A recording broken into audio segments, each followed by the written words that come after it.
And I think a lot of you can relate to that, where you've wanted a certain pathway, but you didn't choose that pathway because it wasn't conforming to maybe what your parents said, what your family said, what your friends said, what society says, school, education, whatever. So you went down the conforming pathway and you've been living out your life like that. You don't enjoy it. There's resistance there, but you're doing it because it's safe.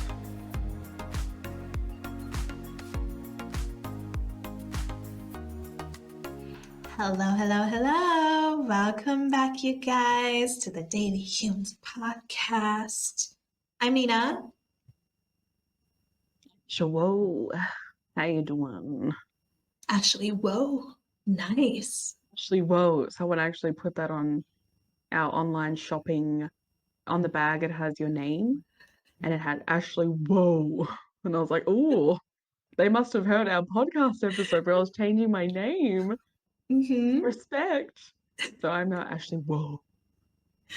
And you gotta say, Welcome don't to say the Ashley, podcast. whoa. Yeah, Ashley, Yeah. whoa. Yeah. Add some gusto into it. Yeah. Ashley, whoa. Yeah. Exactly. Thank you. Gotta do like a little twirl in the chair. This is how Ashley, you say, whoa. whoa. Oh, step back. You're so cool. I love it. I think it really suits you. I do like to change it up. Why not? Mm-hmm. Just change up my spelling of Ashley next. I've already actually done that. Side little information for you all. I used to spell my name ASHLEE. Why? Because ASHLEY, I was told as a child, was the boy spelling of Ashley. So obviously hearing that as a kid, I was like, yeah, nah, nobody's gonna make fun of me for this. I will change it. So I changed it to ASHLEE, not ASHLEIGH either. Just wanted to be different like that, you know. Yeah. And I kept that for years, may I just say, years, long time. My Facebook page, that was my name. Instagram, that was my name. Yeah. But I remember the time when I chose to put the spelling back as ASHLEY, and I was like, yeah, this feels like a transitional moment here. The acceptance of my name, whether it's boy, girl, pretty much unisex, technically, at acceptance. I have acceptance for this now. That's Yeah. really great. That's awesome, actually, because when Ashley told me this for the first time, I'm like, wait, what? Ashley is a male name, or consider the way it's spelled is considered a male name in Australia. That's really interesting because I have known so many Ashleys in my life, and it's always EY. It's never like Lay. It's Ashley. It's Ashley, and that's super cool. I always wanted, when I was a kid, I think in like first, second grade, and I was in class for the first time, and we all kind of introduced ourselves, all the kids from the tables and stuff. And every time we would hear Ashley, I'm like, wow, that's such a nice name. Not knowing that years down the line, obviously I'm attracted to that name because we're soul sisters. Hello. She was calling me from way back then. Yes. Yep. I shall prepare you for when an Ashley comes into your life. Yeah. It's gonna hit like a ton of bricks. Wham! Ashley, whoa. Actually, I really Ashley whoa'd Nina. Jumping on that pen pal site. And I don't know who started the conversation. I can't remember if it was you or me. But I thought she was a bot. She probably thought I was a bot. Went from there.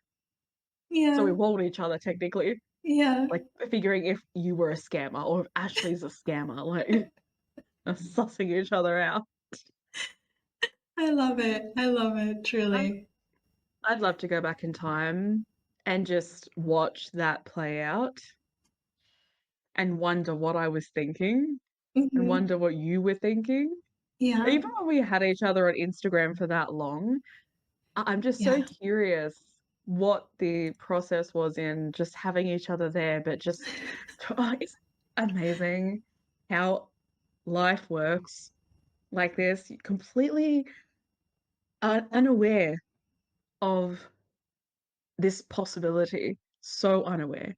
I thought she was going to unfollow me. I was like, at this point, we're not even talking. Why would we keep each other on Instagram? That was literally my thought process until she Mhm. posted a story and I related to that story. So if Yeah, I didn't discover Korean K-dramas and K-pop, I might never have actually said anything because I didn't know about it. So yeah, it's just the transitions and the timelines is and the choices we make without even like realizing. It's mind-blowing to me. it is. Absolutely. It reminds me of um I don't know if there were any TV shows or movies like this, but there were definitely books that I used to read where they're like choose your own adventure, and every single choice you made led Yes. you to a different like outcome in the end. And I love things like Mm. that. But I think it's really, I mean, we've spoken about this before, but it's just, it is incredible how we got here. Because not only just meeting each other online on a debunked PayPal site, and Yeah, then and then totally sus. getting to do a podcast together years down the line. That is, and Ashley, like the name, like, oh my gosh, yeah. Just, it was meant to be. Man. It's actually just yeah, it's weird to think about, but also really, really cool too. Mm-hmm. There's so many people that can acknowledge it these days where they say it's funny because they've walked past someone in school or at work and you don't ever your thoughts don't go to those potential things, Mm. they don't go there. Then all of a sudden it takes one moment for your relationship or connection to completely change. Yeah. It's just, I love it. I think it's fascinating. I love hearing Yeah. those stories too that people have of how they met or they've known each other for so long or Mm-hmm. they've like just from one like walking past that one moment. Yeah. Wow. Yeah. Like, yeah, this is come on, you got to admit that's really unreal. It is, yeah. Yeah. Definitely. It's insane. But it has me kind of going back to a video Ashley sent me recently. And in the video, it's also Bashar, by the way, because Ashley has just, she's introduced me a while ago. And I was like, yeah, no, not really my thing. And now it's just like, yeah, yeah, yes, I connect with this. Not everything, but when it does hit, it hits. And one of the things that Ashley had sent me, one of the videos, what he said was, he had talked to a younger woman, a younger lady, and she was like this music writer. She wanted to be a singer and whatnot. And she was very nervous and anxious about putting herself out there. Long story short, he had said something along the lines of asking her a question in regards to her question. And it was, do you believe the universe makes mistakes? And she was like, no. And as I was watching, I'm like, no. And it leads me to say this, that everything happens for a reason. And that has actually been a major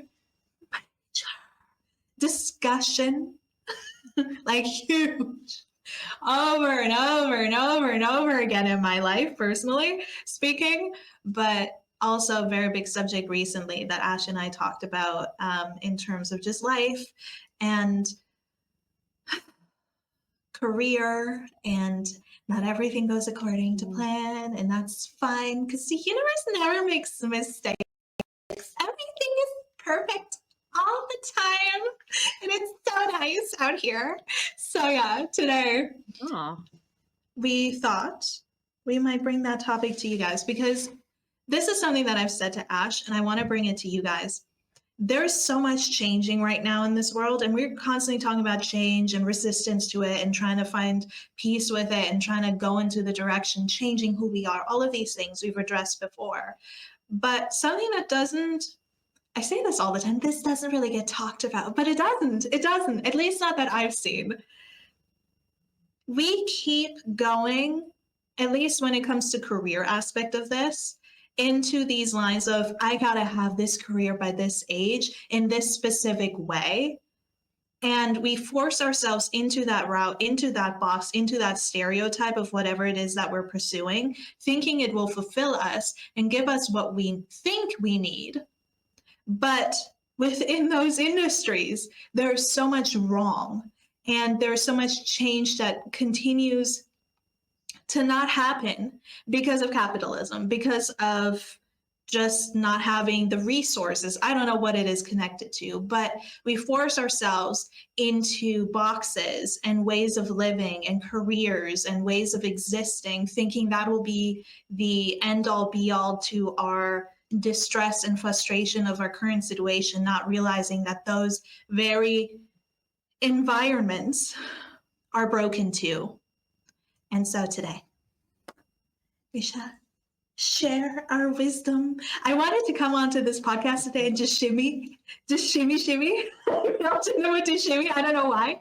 I just talked to Ashley as well about, I literally took 4 naps a couple days ago and I'm over here shimming on a podcast. So we're in a good mood today. There's been some transitions going on. So she is now shimmering past that Yes. point of transition. Shimmy. Yes. Show me away. Show me away. Release that pent-up energy. Yes. That rhymes. Shimmy away. Shimmy away. Release that pent-up energy. Ooh. If you ever think that it's not possible for you to be a songwriter or to create stuff, trust me, when you're not in, I guess, the state of not desperation, but really forcing yourself to think about it, I think a lot of us just come out with the greatest stuff. Mhm. It's a real creative flow, I think, when we do flow. Yeah. That's just what I found personally. Flow with the rhythm, flow with the beat, flow with yourself. Don't forget about your meat.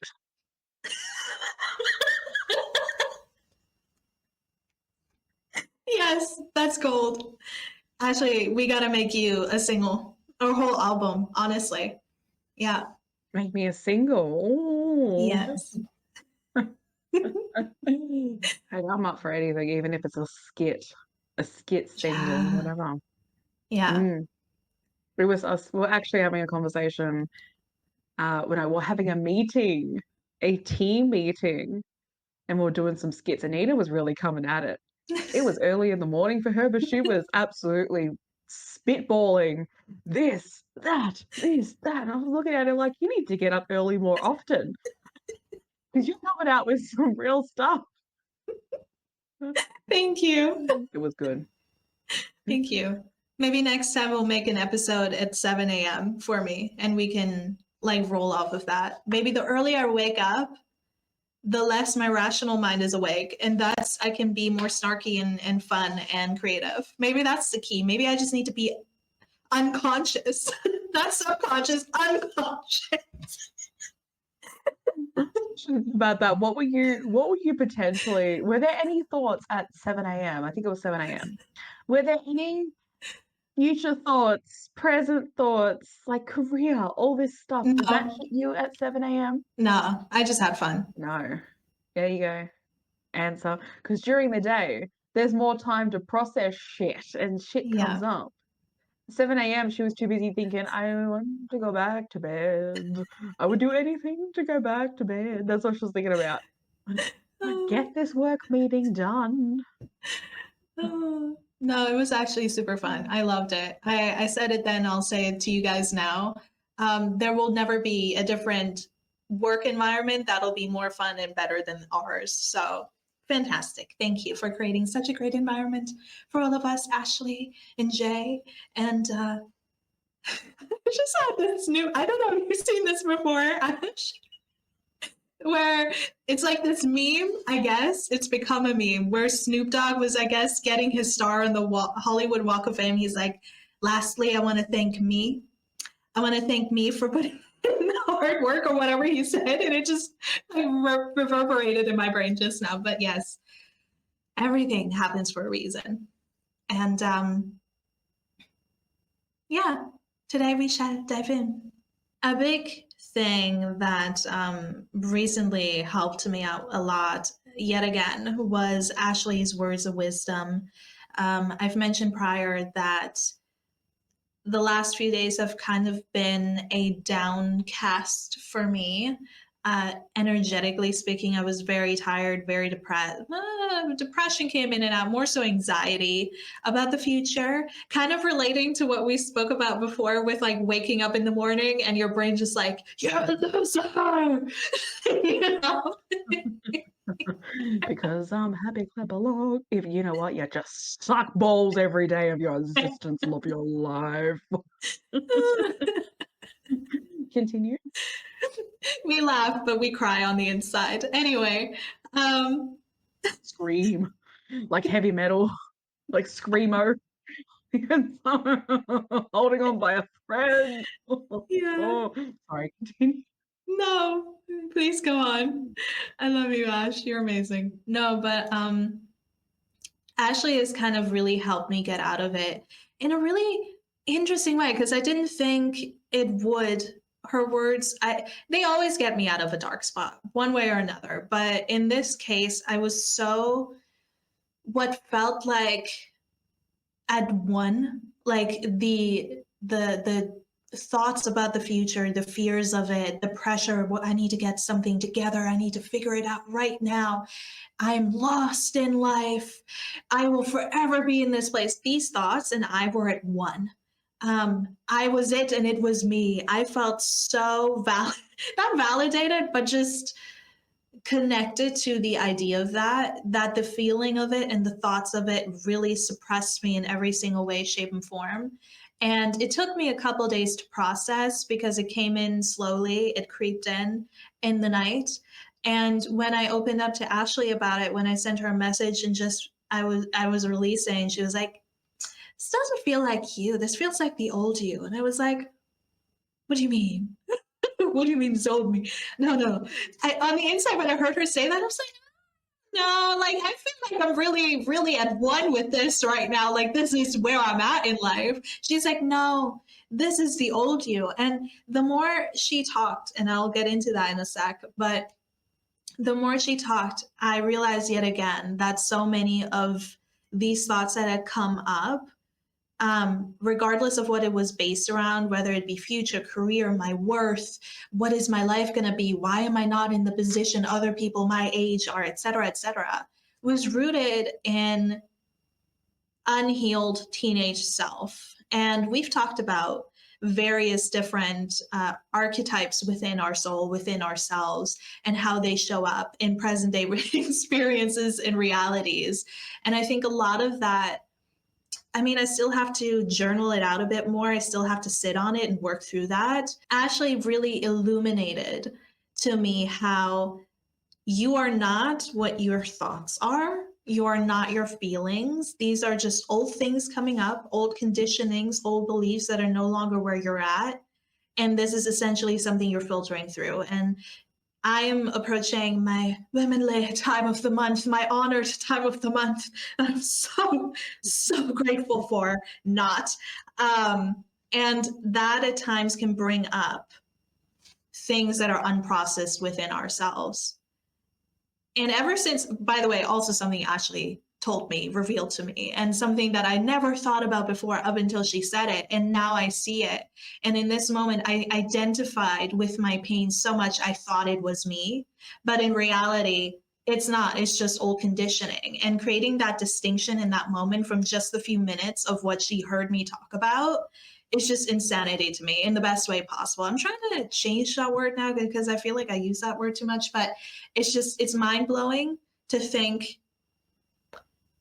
No, it's mind blowing that you can really alter a different human beings in a completely different part of the world, their mental state with just the words you use. It's amazing to me. And I want everybody to give Ashley a round of applause. Yeah.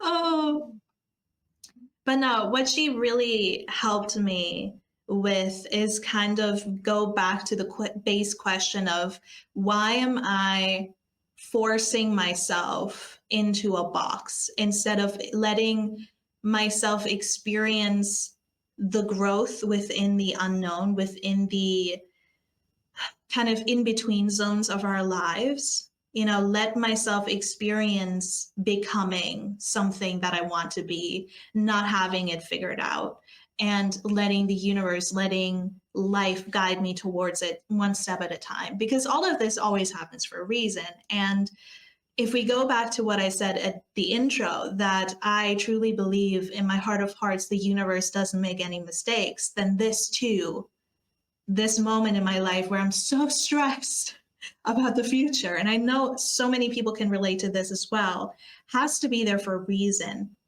And this again sparked something else that I'd said to Ashley a couple months prior, that I don't think the universe removes things in the sake of you not having been. Okay, let me actually dive deeper into this before I start this conversation, so all of you know where I'm getting at. So a lot of life, and I think a lot of this is based on productivity culture, capitalism, etc., is you have to show up 100% as a person that you want to be, and if it doesn't turn out exactly the way that you want, it's your fault. You have to be perfect. There's this illusion of perfection, and that if you can't hold on to something that you really aspire to have and worked hard to have, that it's somehow inadvertently your fault of not having figured out or healed something within yourself. I see that context and that narrative being abound wildly in TikTok, in social media as a whole. And I just want to say that's not true, because we say it all the time. Healing is not linear. We have to make that a segment. Because it's not. With that theme song. With that exact song that you just sung. Yeah. Healing is not linear. And so we get so caught up in the perception of things at times, right? And if we're not 100%, it can't be achieved, or you can't hold on to it. And while in some certain incidences and cases that is correct, I do just want to preface and say, while there are parts of ourselves that we still continue to heal, you don't have to be perfect to hold on to what it is that you desire, or to attain what it is you desire. And the thing that Ashley really helped me to reconnect with was just something that came to me as I was journaling a few months ago, or like last month. And that is, the universe doesn't remove things from our lives because we can't hold on to them, because it's not meant for us, or the universe doesn't delay things in our path, not because we're not meant for it, but it is there so we can work out the blocks within us that separate us from whatever it is that we desire. And in that moment, Ashley really illuminated that to me. And what I ended up figuring out was that I actually have a really big block within myself, or resistance, or uncomfortability with joy, with experiencing joy fully and completely and wholly, and being in that state. Because many people say this, right? In the community, spiritual communities, manifestation, all of that. It's like, you have to be in that place. You have to visualize it. You have to pretend you're in it, essentially, and really feel the feelings, see what you want to see, experience what you want to experience. And then the universe will essentially copy and paste that into your 3D outward reality. And while I do agree with that to a certain extent, I wasn't in a space where I could do that, because I was so bogged down with all of my anxiety and fear.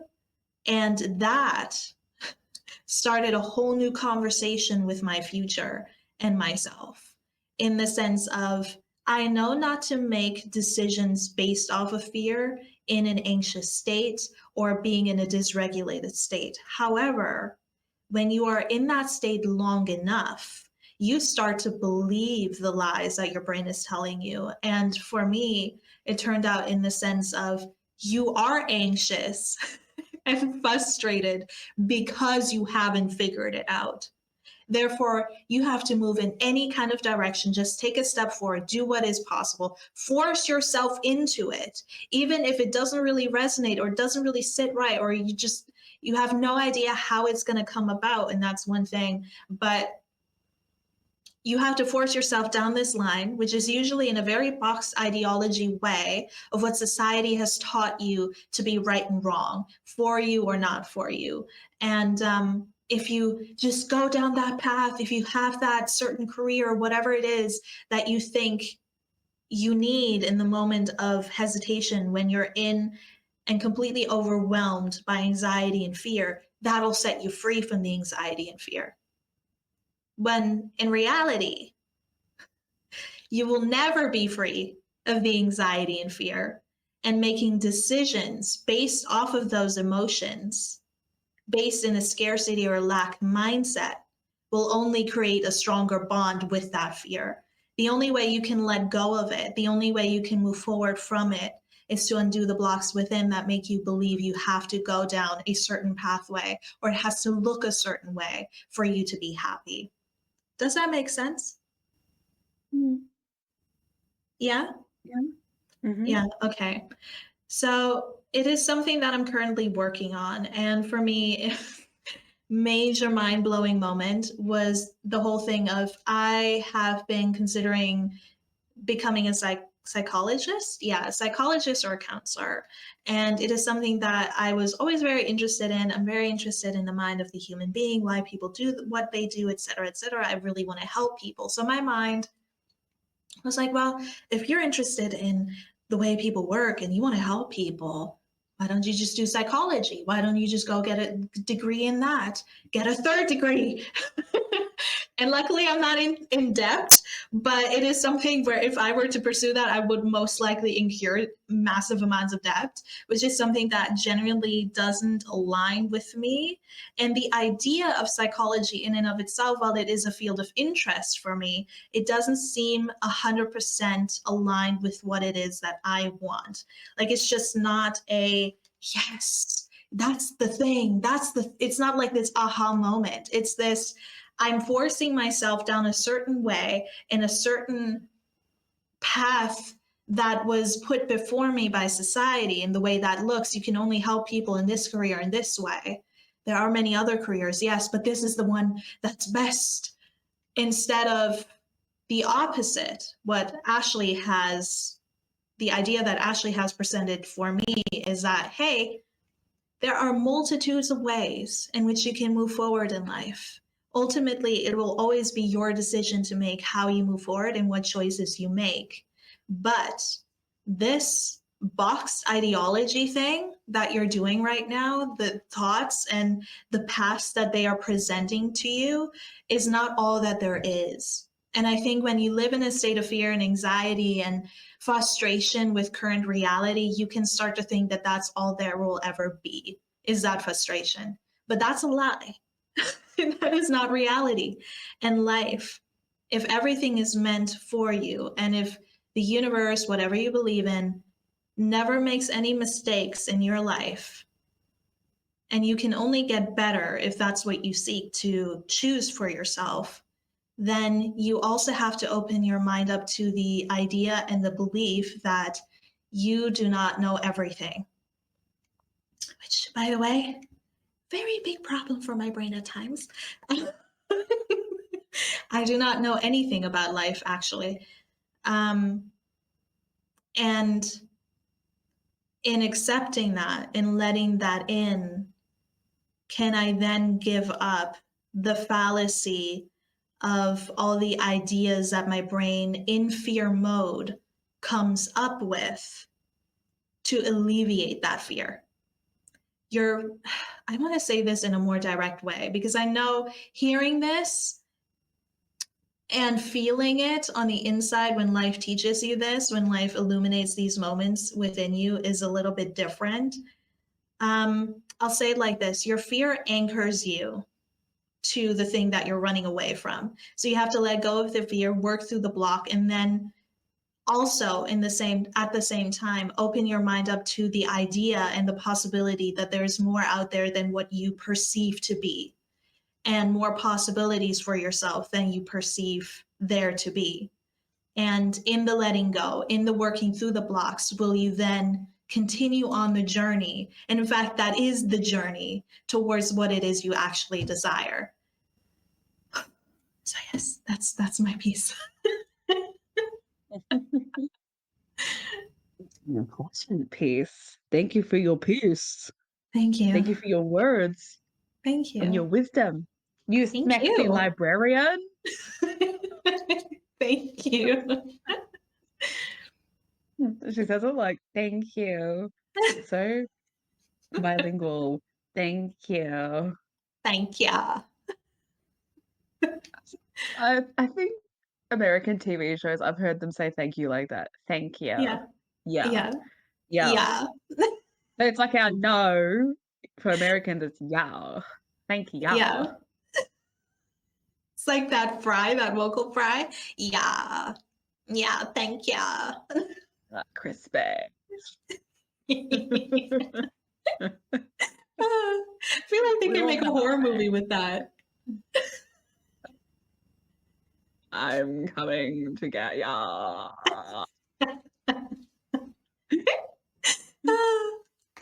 Be the really like insanity version of a horror movie. Psychological. What's it called? It's called something. Psychological thriller. Yeah. Mess with Yeah, your mind kind of thing. you'll be in a dark haunted house, and all of a sudden, yeah, you're in the background. Imagine just walking through. It's all dead silent. Oh, like entering our haunted house. For all the people that are listening on podcast, we sincerely apologize if that doesn't sound good to your eardrums. Yeah, sincere apologies. But Yeah. to be honest, I feel like if I visualize walking into a haunted house and then hearing that, I would just feel so much better about the situation because I'd start laughing, obviously, and then I'd answer. I'd be like, "Yeah, you go, stay friend. Yeah." I love it. Yeah. Yeah. Away, do your thing. You be standing there going, clap to you and your business. We love it. Continue. Mm-hmm. They're like motivational ghosts. Yeah. Yeah, we're motivational to the ghosts for what they're doing, Mm-hmm. because they're still here. Wouldn't you Yes. take the opportunity to hopefully leave here, leave this place and go into the spiritual round of party land? Mm-hmm. That's what I'm Yeah. calling it. Yeah. Absolutely. I was going to say, when my nan comes through, when I'm talking to Geordie, our special guest, if you don't know, she just sounds like she's having a party up there. I'm Mm-hmm. sitting back listening. I've said this to Nina before. Geordie will be telling me what she's saying. She's meeting up with cousins that she was close with. She's doing this. I'm just sitting there going, "Is that you fine? You're having a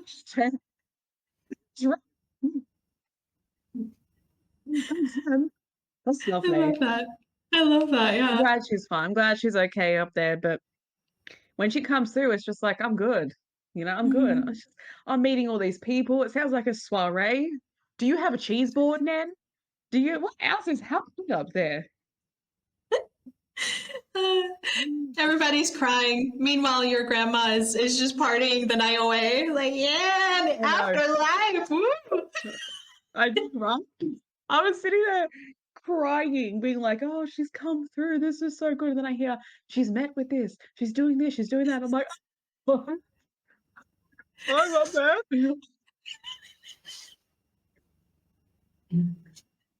I love it. That's hilarious. Ash, I wanted to ask you this. You are, in my opinion, in my view, one of the most open minded people that I've known in the best way. And you yourself have illuminated so much to me and changed my perspective on so many things. I wanted to ask you, how did you incure, or how did you come to understand that there's boxed ideologies of living, right? The things society has taught you to be, to do, to appear as, etc. And then there's the free will, the creative side for you to be able to make up your life because it is in reality your life to create and live. How did you create that distinction in your own life, or how did you come to the awareness of both of the two? You asked me that question without a cue card.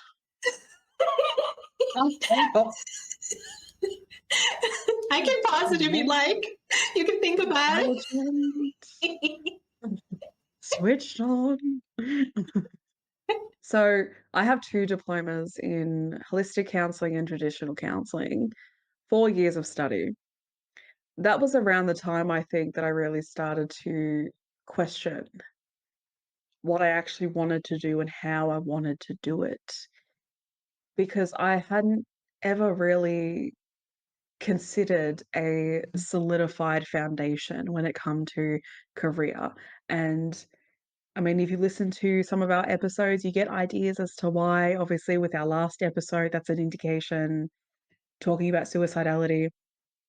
Growing up in a certain state of mind in a certain way, and your growth being in somewhat stunted by certain things, the thoughts of future is irrelevant. Why would future matter if you don't see a future? So it's not like I've sat there for a long time and thought about things. So, like a lot of people, later in life was my transition. So, what's that too? 2020. Yeah. I think I started studying it in 2019 or 2018. Don't quote me, but it was definitely before COVID. And then during COVID, I was working on my studies. So during that time, going to prac exams, something just didn't click. Something didn't connect. It's like what you were talking about. There's not that moment where you sit there and go, this is it. I want to continue on this pathway. I want to keep learning. Because just to add this into it, even if you've done a psychology degree, a bachelor degree, you're gonna keep learning on this pathway. Mental health is such a widespread.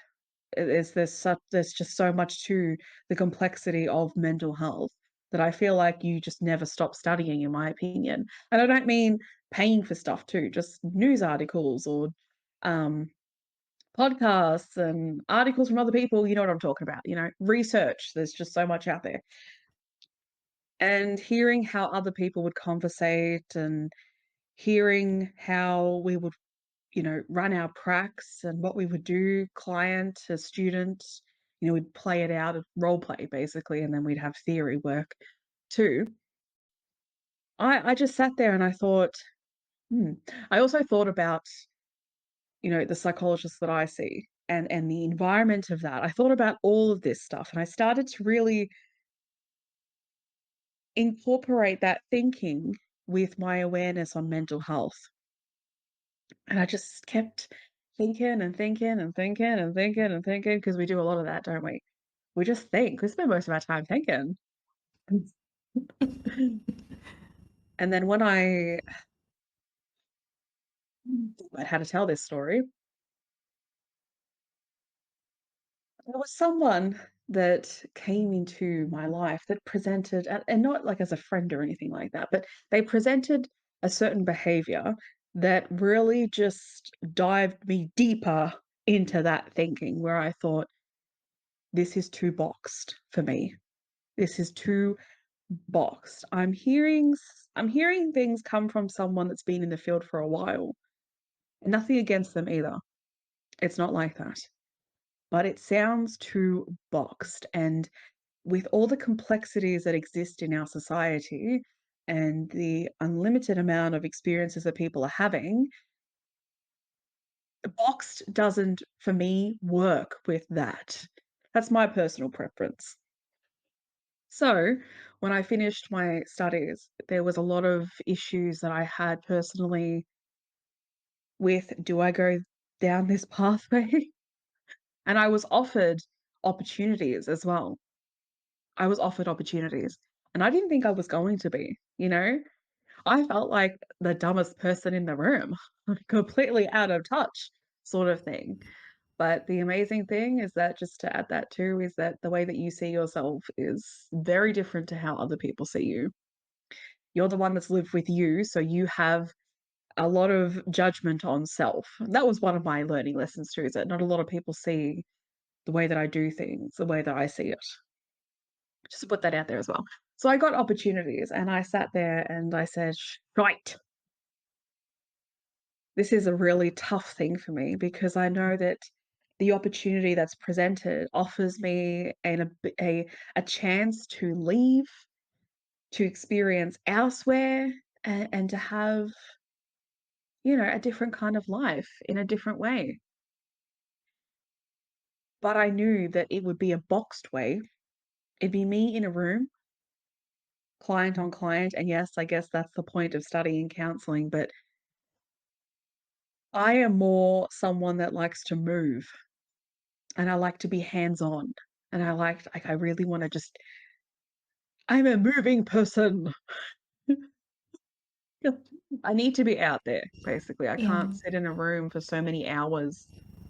I can listen to someone, but I can't sit in the room and just do that for the rest of my life. I can't, I don't meet, um, there's no joy in the thought process of that. In the, this is going to be my life. Oh my gosh, yes. There's none of that willpower to do it. It's not there. So I came to sort of what's the word? A crash road. Is that what it's called? Is that what the saying is? Crossroad. Like an crossroad, crash road. See, my version is like, what you man? When the real version is just like a very soft landing. Yeah, crossroad. I came to a crossroad where I was really just unsure of what to do, and I really had no idea. And you're battling not just yourself, but you're battling society as well. You're battling their perceptions. You're battling people's ideologies of what you should be doing and how you should be doing it and where you should be going and age and that and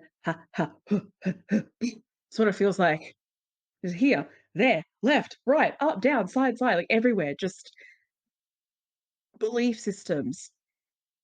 And you're sitting there thinking, but that belief system doesn't meet my pathway. That belief system, well, it's never really been a thought process for me, and I don't actually feel resonated to that.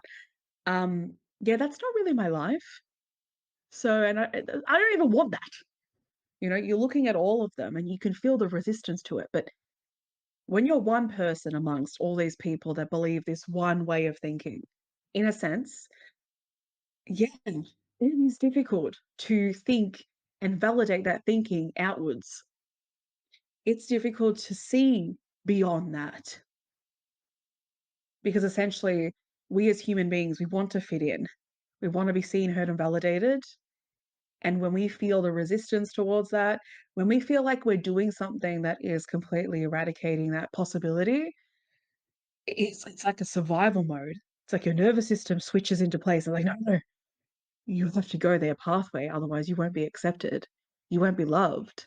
You won't be treated accordingly. People will see you as a freeloader. They'll see you as pathetic and lazy and blah blah blah blah blah. All the other labels that we throw out there and bull crap, you know? So navigating that was definitely difficult, like 100%. What I said to Nina isn't something that I believed myself, and the difficulties of, coming into conflict with that was 100% in my face. It took me some time to even find some kind of groundedness with this, because again, all these voices, not even just around you on the news, on social media, you hear people say the same thing. If someone's not doing something, then this is what they are to that person. And when you're someone that cares so much about what people think in a way, and you feel safer to conform because feeling unsafe is, and I know this myself, and I still am still navigating through this. Feeling unsafe, that's a whole different level of uncomfortability. Feeling safe is what we want. We want to feel safe. We all do. So conforming is safe. Conforming is safe. And I think a lot of you can relate to that, where you've wanted a certain pathway, but you didn't choose that pathway because it wasn't conforming to maybe what your parents said, what your family said, what your friends said, what society says, school, education, whatever. So you went down the conforming pathway and you've been living out your life like that. You don't enjoy it. There's resistance there, but you're doing it because it's safe. Because no one can say anything else. No one can have anything against you because you've done exactly what they have also been told to do. Thomas Edison, I use this with Nina. It took him 2,774, I think, pretty sure, tries to invent the electric light bulb. And I said this to Nina. He would have had, I don't doubt for a second, knowing humanity, human beings, he would have had so many people in his ear, both ears, even. What are you doing with your life? This is pathetic. You need to give up. There's been so many tries now. He would have had every Tom, Dick, and Harry potentially telling him this was silly. You're wasting your time. How many more goes are you going to give it now, Thomas? It's about done. But yet he kept going, and then he invented the light bulb after 2,774 tries. You know, he didn't conform. I can't say whether it was difficult or not for him because we don't know what that journey was like. But I can imagine that it might not have been easy. Truly. I think he said something like, don't quote me on who he said it to, but I think he said something like, I helped people, I think he said something like, that's okay that I failed because I just created 2,774 ways to not make a light bulb. So he's made that easy for other people. Yeah. It was something along those lines. And I thought to myself, this is brilliant because essentially it's just the proof. There are so many stories out there. If you go online and you really listen to people's stories and you listen to how they transitioned into their pathways, some people, it was just like this. For others as well, it took literally them having to remove themselves from certain situations and give their all to what they actually wanted to do. It took a lot of guts and courage to do that. Just as it potentially took Thomas guts and courage to do that. It shouldn't, though. May I just say this? It shouldn't. Why? Because who said that life unfolds in one way, in one ideology, in one box, and that's just it? A guy went viral for creating a very catchy pineapple song, and you all might know what I'm talking about. Good Morning Pineapple.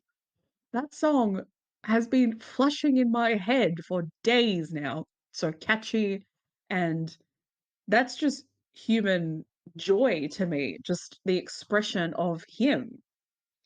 But he got to a point where he's showing his creativity, and people could literally turn to him and say, no, don't release that. That's embarrassing. Don't do this. Don't do that. That's nothing's going to happen with that. That's silly. Why would you be seen by doing something like that? Because who said that he couldn't?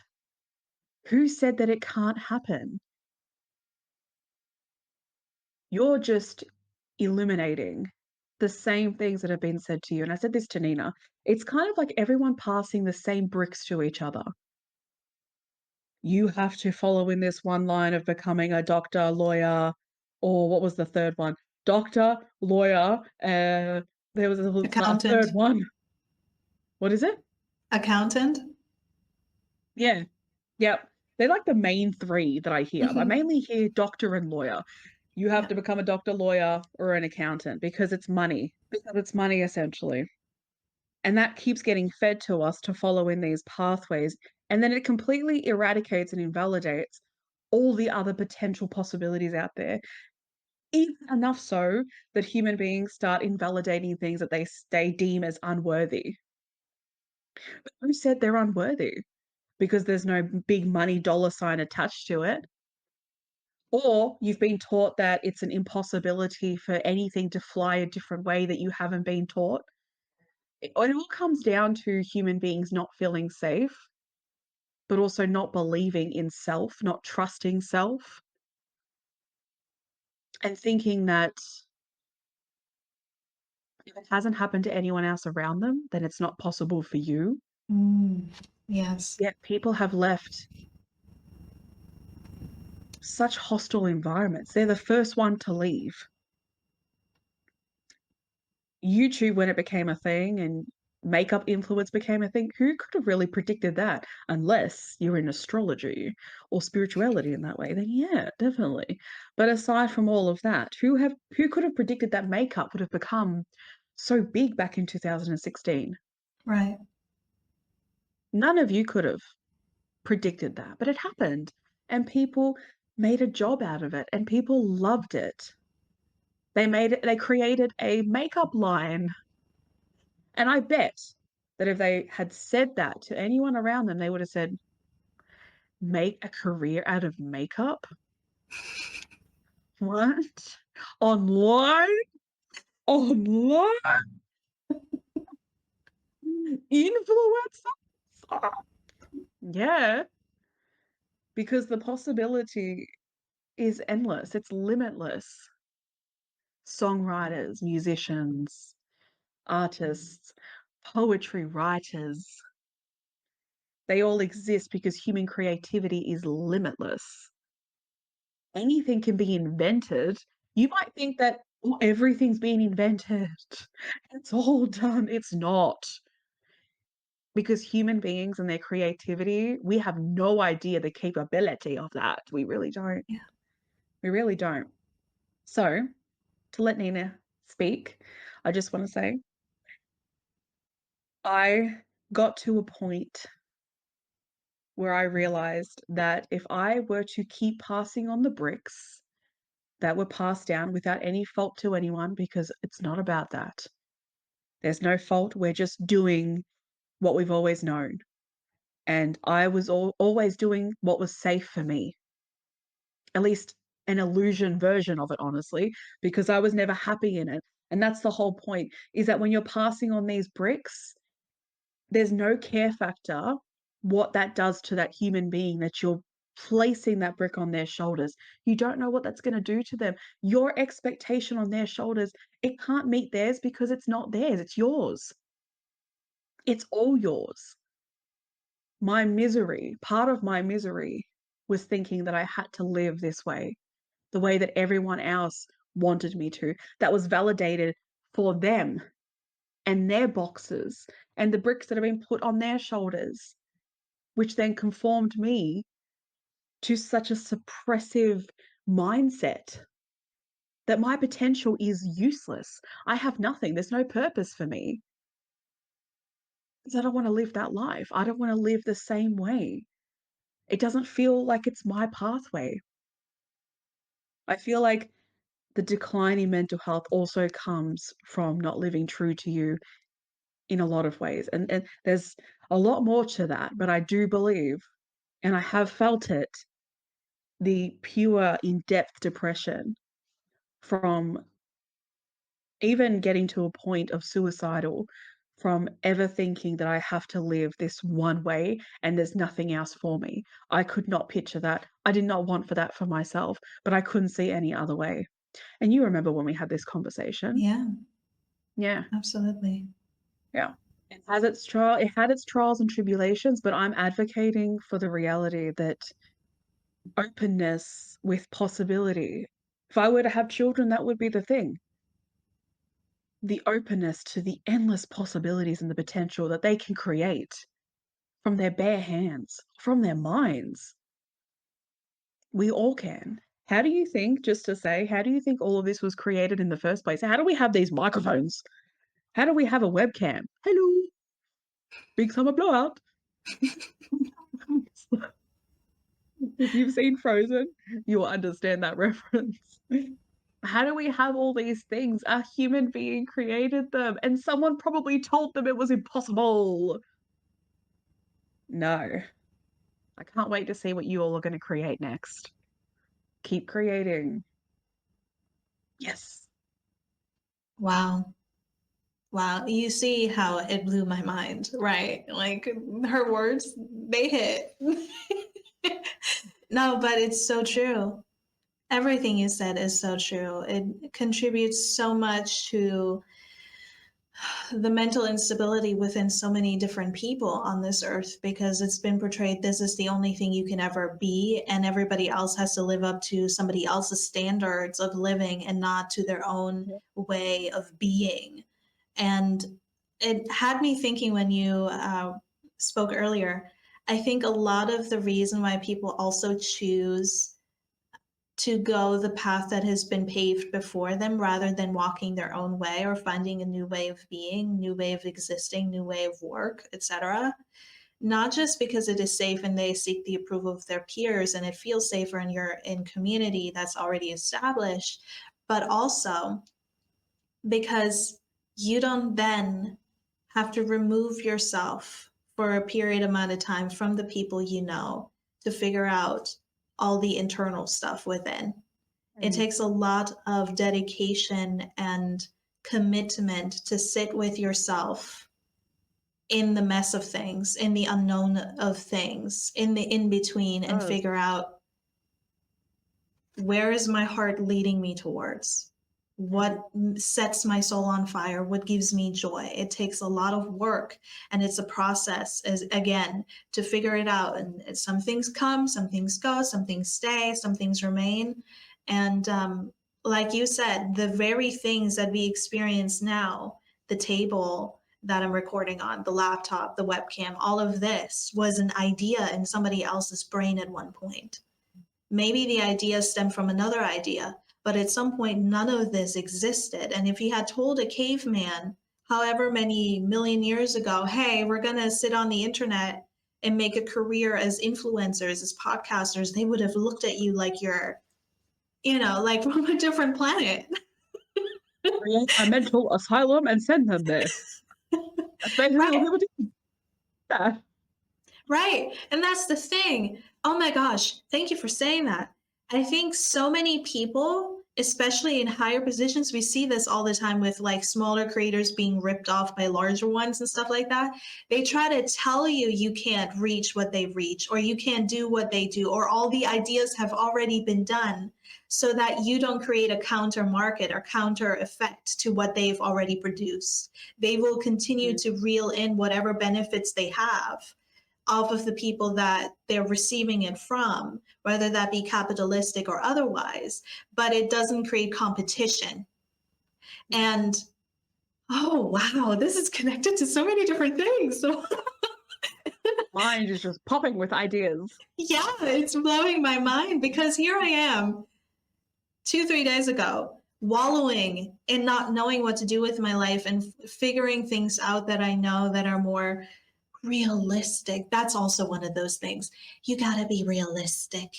You can't just have your mind in the cloud. I cannot tell you how many times in my life I've been called a dreamer.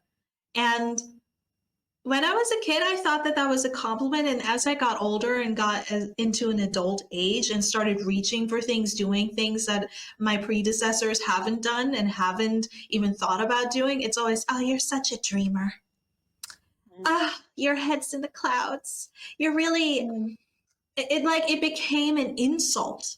And I take it with stride now. And I'm like, no, I'm not a dreamer. I just think outside the box. I have things that I want to go towards, and I'm not going to let your fear or your limited mindset keep me from what my soul is calling me towards. And that is what you've perfectly described within yourself. And my goodness, a word today. Actually really put it down. I'm going to re-listen to this podcast over and over and over again. But this is what I mean. Your fear or your anxiety in whatever moment you're in, especially if I may talk about myself because I can't speak for other people. But for me, having been a control freak, getting better with it now, being in the recovery zone of that, I have said jokingly to Ashley yesterday, I feel like this is happening for the purpose of me not having a plan, because usually I have a plan. I have like something to move towards, to figure out, to go towards, to have like, I have a plan, I'm safe, and the universe is like, let me not give her a plan. Let me not give her any idea at all. So she'll learn how to deal with whatever comes up in the midst of this season, so that I learn how to undo the blocks, which is limiting not only my perspective of what is possible for myself and life in general, but also disconnecting me from joy and actually really experiencing and being in the moment of that.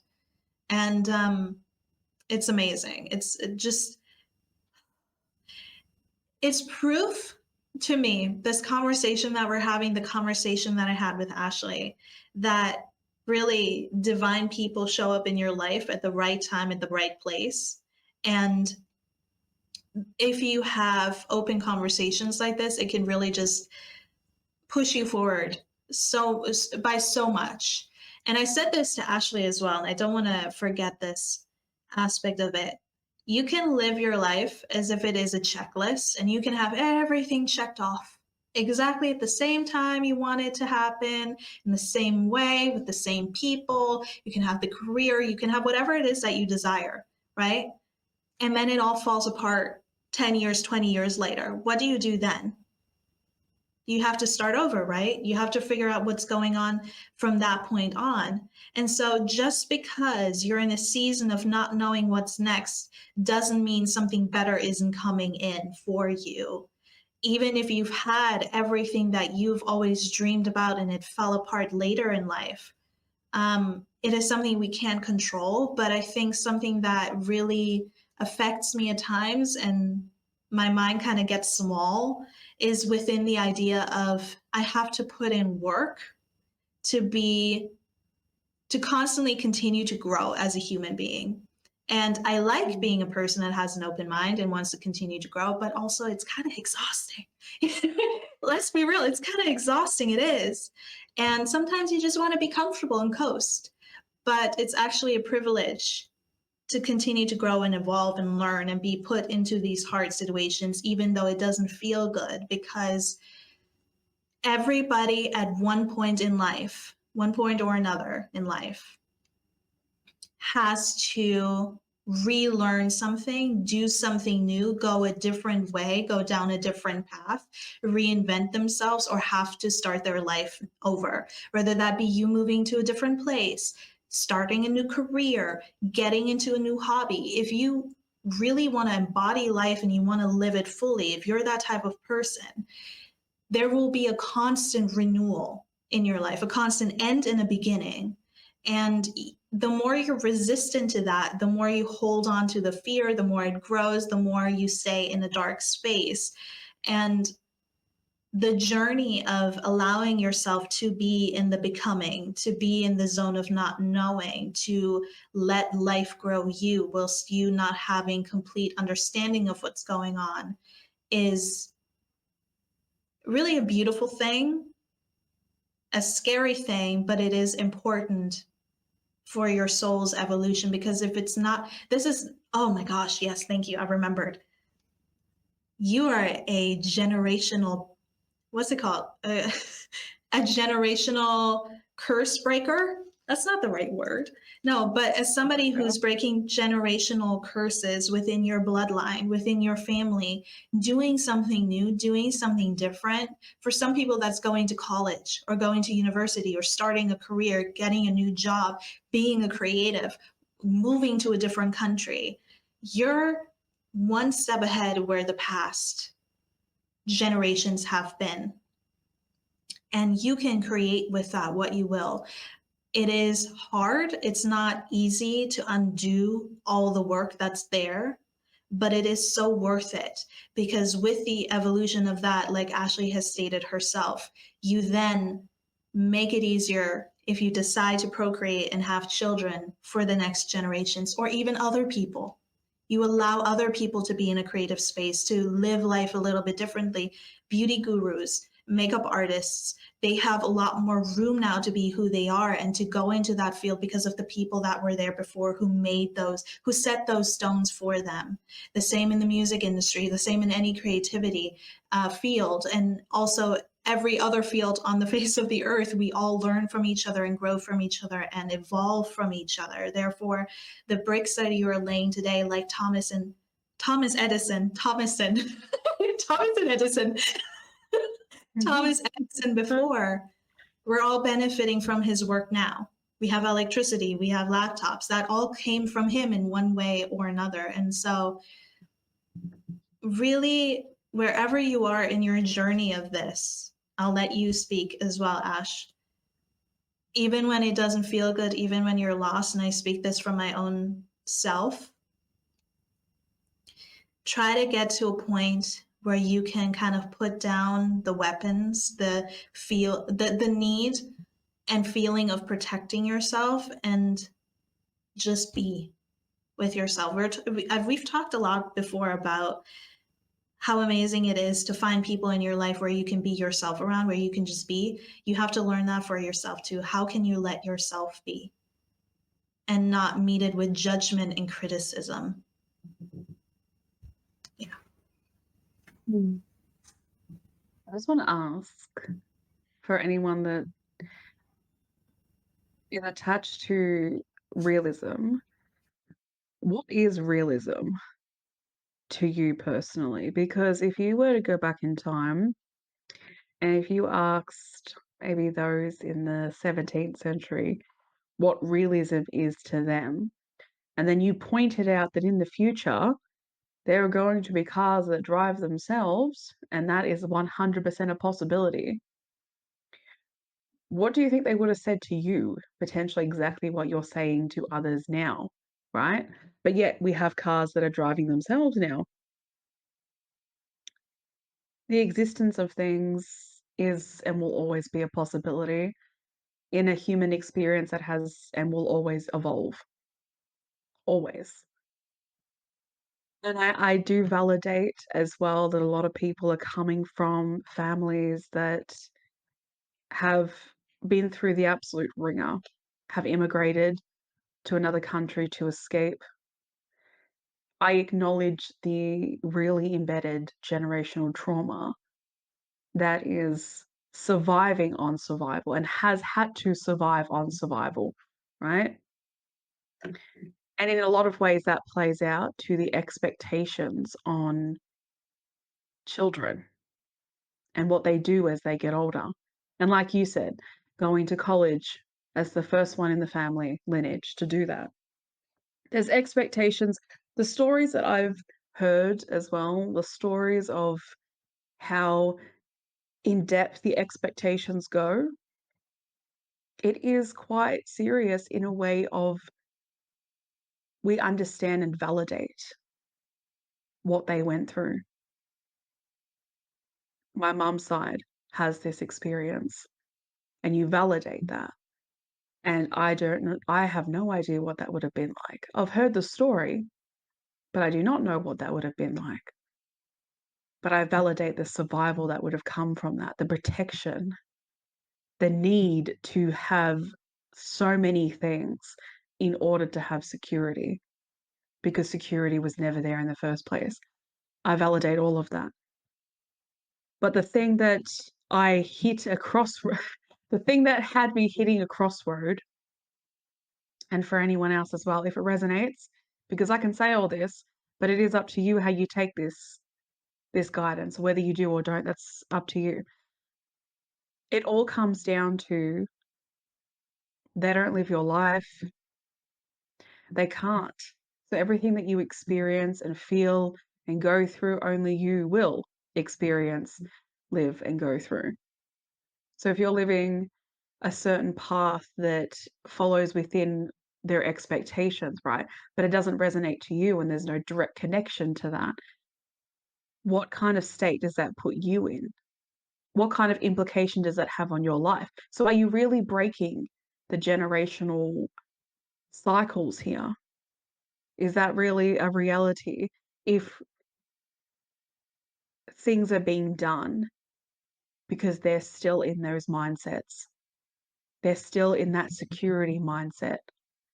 They're still in that survival mindset at the cost of what? That's my thought process. Again, it's not invalidating where it came from, but at what cost does this keep moving forward? That's the thing that I think about. And I've seen some of that cost mentally, emotionally. A lot of the stigmatization on human. And where that unfolds, so does it unfold with what you do as a human being, that they can look at and think, are you absolutely for real? This is so an illusion. This is wrong. You shouldn't be taking this pathway. There's no future for you. There's no security for you. There's no life for you. But that's coming from your internal feelings of what you went through. It will always be a personal experience. Just as the trauma that I've experienced, right? That's a personal experience for me. And I want to give you an example. If I had children, and this is something I've thought about as well, I cannot place my turmoil and my internal feelings onto them in trying to hold them back from experiencing life. As in, if they want to travel and I know what I know and I have fears, I can't put that on them because there could be a certain part of their pathway that desires it so and needs to experience it so, but I'm allowing my fears to extend as far as halting someone else's journey because I'm riddled. And that's difficult. And I'm saying this, I don't have children right now, but I can feel the difficulty of that, of knowing what I know and allowing them to walk out the door. I might even go through that. I don't know. Obviously, I don't know. But I have thought about it so many times, the difficulty of that. How do you let them go knowing what the world is like? How do you be okay with that? And I think that also comes in line with your family. How do they be okay with you going down a different pathway that they don't know about, that they're unsure about, that they think has no purpose and no value from their own expectation? But it all comes down to, like I'm saying, what does that do to the individual that you're doing it to? It's like what I said about placing the bricks. When you place it on that person's shoulder, only they feel the heaviness of it, and only they will interpret the feeling of that through their own psychology. So if I were to take a brick and put it on my child's shoulders and say, you cannot travel at all, but in their mind, they think, I really want to help out overseas, I want to volunteer at schools, I want to expand my knowledge of the world. I want to learn what's going on out there. Such a major experience. I've placed that brick on their shoulders, and their feeling towards that is so heavy. It's beyond my capacity of understanding because I'm not them and I can't be them. But I've done that. And the only person that will carry that heaviness is my child. And that's for really anyone. The only person that will have to live that life that we are pressuring them to live, the only person that's going to feel that heaviness is the one that we're doing it to. And it's not fair. To me, to really love someone, and I know it's difficult, you have to look at self. I have to look at myself and face my fears, my own fears. I would have to do that because it's not their responsibility, it's mine. And that's the same with anyone, really. It's looking at ourselves and realizing that if we truly love someone, we won't hold them back because we do not know what their pathway is going to unfold. We have no idea. Only they know the full desire of what that feels like and what that and what that visualization feels like. I feel like the most healthy version of love is to be a supporter in their journey and allow it to unfold. And obviously, there's more layers to that, but It comes down to, like I've been saying, and actually Nina said it, sitting down with self and really assessing and evaluating self. It ain't easy, but it could also be easy to, you never know. Depending on the individual, it could be a flow for some of you. I know it definitely personally wasn't for me. And I had to sit down and analyze more than a couple of times, a lot. And I still have my moments where I analyze. I'm saying all this, and then a day could come where I'm retracting. It's not linear. But sitting down and analyzing, why is it triggering you? Where is it affecting you? Where in you is uncomfortable? Where in you is not feeling safe? Where are you being challenged? Where do you need to regulate yourself? Because if there's one thing that I know is that human beings project, human beings enforce, and out of survival, human beings control without realizing. And then they say that that's love. It's not love. We cannot control each other. We can't. We really can't. They're trying to force someone to live your pathway, your life, what you didn't get. But it's unfair on them and their true purpose on this planet, which is what they need to discover. And if we stop that, the mind is very powerful. I've said that so many times. It is very powerful. And to suppress a potential purpose, what that sparks off, only they will know and only they will go through. Truly, never underestimate how powerful the mind is and how powerful it is when you're not living in the true potential of self, in the true desire for self. It's a responsibility for everyone that plays a part in the life of the people around us, how we show up for them, how we support them on their journey, and what we are trickling along, passing along, projecting because of our own internal issues, our own internal fears from what society has taught us, but also what we've gone through in our own lives.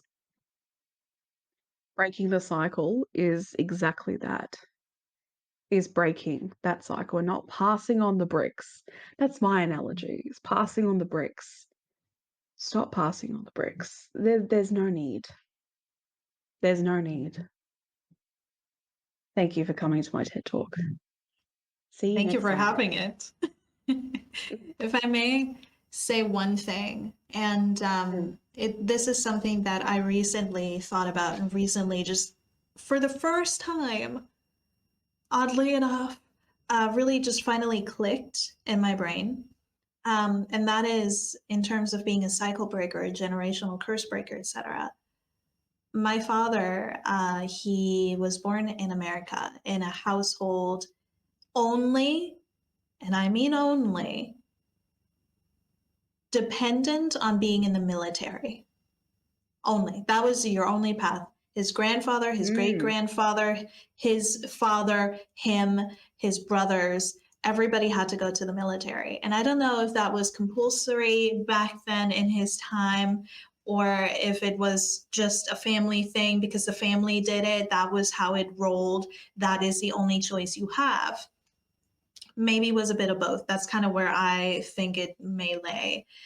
But my father always wanted to be a musician. That was in his heart. He wanted to be an artist. He wanted to be a creative. And so he went to the military. He unhonorably discharged by running away, which is not great. Don't do that. But again, very much evidence of if you force somebody in the field where they don't want to be in or feel drawn or compelled to be in, they will do things and act out in ways that will affect everybody else in not a great way, not a healthy way. And so he moved a little bit later in his life. He moved to Germany. He became a musician, and that was his life for the rest of his life. He made his dream in his own way come true. There are ways in which he fell short in different areas of life that I now have to pick up on, that I now have to heal within myself. But he was in himself, in and of itself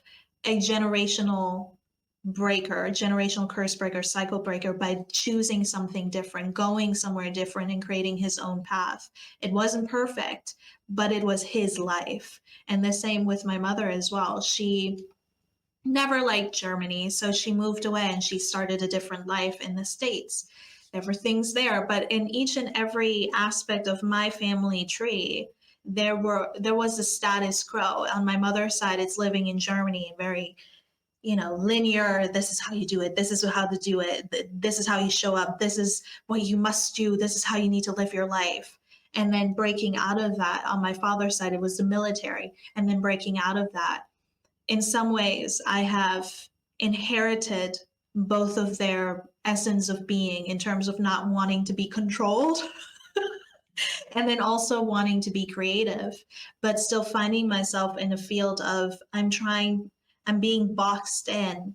And I guess the unhealthy aspect, the trauma of it, the cycle that I have to undo now is to sit with myself and be like, this is not for me. And now I have to take myself out of the environment that is no longer serving me and going towards what it is I do desire. Um, in more ways than one. There are many other things I have to work through, but it is one of those things that I've learned where it's like, wow, we, in our own way, in our own family lines, we see so much of the dysfunction that we also tend to fail, that we also tend to, how do I say it? That we tend to fail to see. English is not my strong suit, guys. That we fail to see at times, that they too have broken some things down and made it easier for us. Maybe not with everybody. I'm sure it's not with everybody, but it is now our journey, our turn, and this is our life. And therefore, I think it would be a waste to spend so much of it, however long we do have, doing something we don't enjoy and are miserable in. So yeah. I've physically actually been sick doing things that I didn't want to do. I've actually puked. Yeah. The anxiety, it's scrunching your stomach. That's what it felt like, scrunching. And as well, I've wanted to run away. And I'm pretty sure at one given point I did for something. Other times I endured it, but the misery and the constant, like the cost of it was just like it was a mental toll that took sitting in a psychologist's office and talking about it, from how heavy that feeling was to do something that I really despised. I hated being there every day.